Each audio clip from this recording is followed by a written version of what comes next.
การก่อนในปีนั้นทอแสงประกายบนทิพย์สถานมังกรฉันทรงอยู่เธอหงลายเลื่อมท่องไปในสวงแดนสวรรค์เสียนน้องเสียนพี่ผู้พันใจเสมอกลายกลับมาเห็นดังเป็นเช่นเคย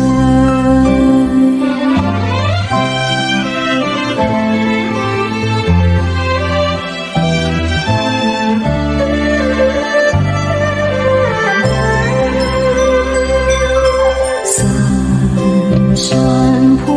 บเราดื่มเราเคลิ้มคลื่นเครงวิโยกเมื่อย้อนคำหนึ่งคลอน้ำตาน้องพี่เศร้าทอดทนห้าลีลากันด้วยน้ำตามองสายตาต่อกันเตือนรักษาตนจากกันบัดนั้นลงสู่ดินเวียนว่ายตายเกิดอยู่ในห่วงกรรมปีแล้วเป็นกุมเกวียนได้เจอธรรมยันทั้งเศร้าสุขสองระดัง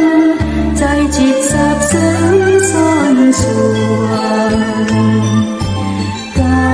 รนี้โอกาสเราช่างพึงใจ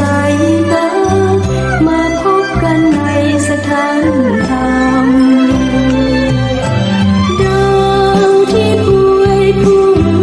ลงมนุษย์โลกได้มีวันพบกันอีกครั้งใจเพื่อจะเต้นตื่นอีกวันใจผวาใครจะไปพ้นคืนยังแดนสวรรค์